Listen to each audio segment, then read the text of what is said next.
I am Captain Logan, and this is day 274 of Spawn Year.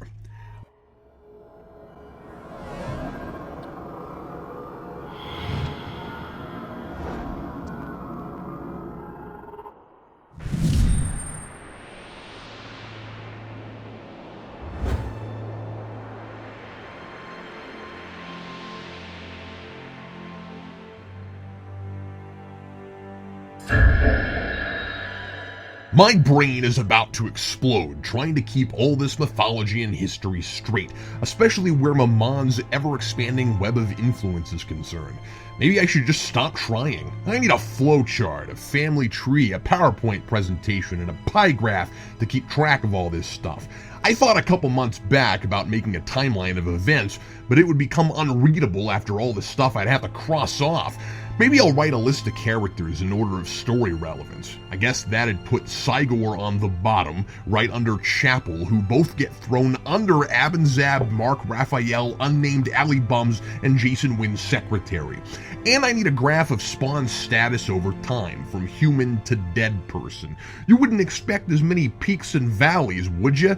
And at some point, the graph itself would have an identity crisis as it hopelessly struggles to understand what it's even measuring once it's called into question whether Spawn and Al are two different people and when Spawn ends up in Al's actual body. Suddenly the graph's most accurate if you just draw one giant question mark in the middle of it.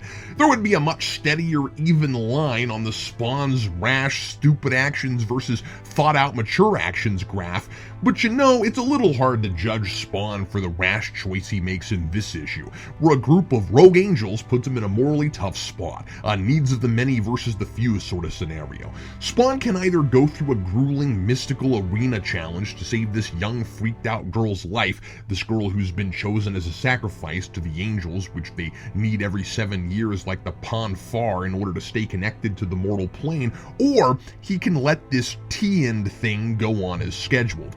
These angels, by the way, are the heavenly equivalent of Switzerland, a sect of angels that went their own way after heaven split like a Southern Baptist church, because they couldn't bring themselves to rebel against God, but they also didn't want to make an enemy of their brother Satan. Their existence is a part of the perfectly balanced, harmonious order of things, which, for whatever reason, requires deplorable things to maintain, like human sacrifices, which Peter Venkman always led me to believe were more of an ingredient of mass hysteria than harmony. So by accepting the arena challenge, wow, this is entirely like the Pon farr, Spawn is risking the unraveling of the entire order of the universe. Naturally, he does it without a second thought. The lead Swiss angel calls his behavior typically rash, and the narrative tone implies this is supposed to be endearing, like Spawn's greatest weakness is his greatest strength, and as if there's any such thing as in character for Spawn anymore.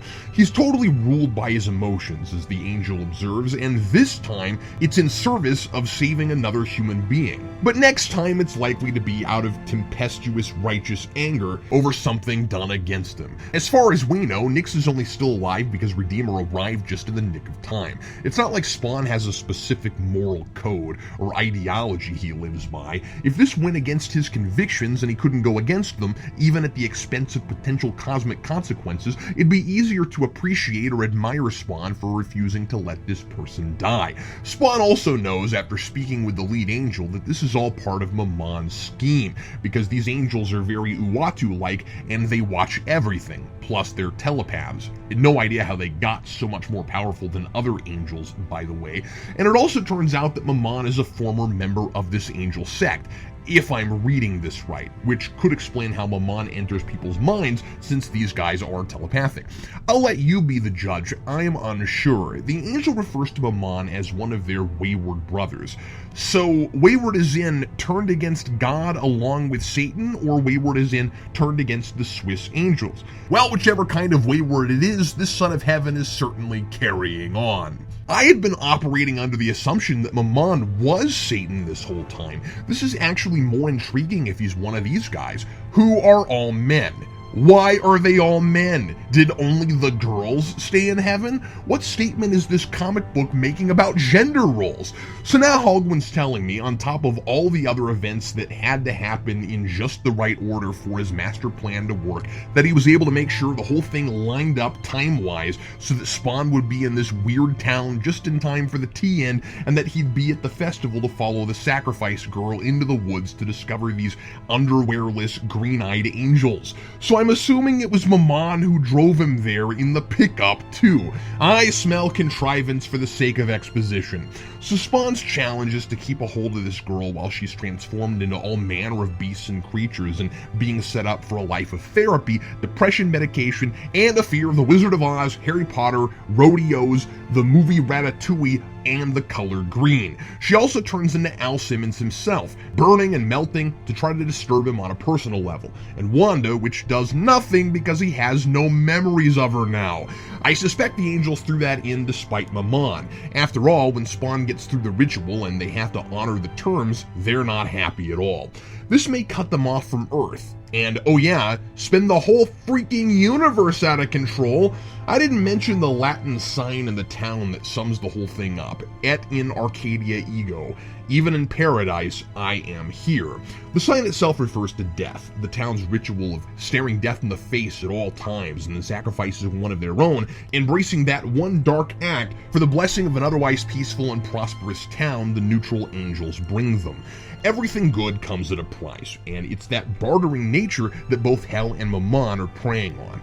Now, I know it's a Latin word, but considering it's paradise that Maman wants to rule, and ruining this place represents his grander plan to take God's kingdom from him, I like that the word ego is in there. Maman is so sure of himself and his ability to mold everything into what he wants it to be, I imagine only his ego can come between him and the throne of heaven. That or a plot contrivance as manufactured as so many of the ones that have gotten him this far. Signed, Captain Logan.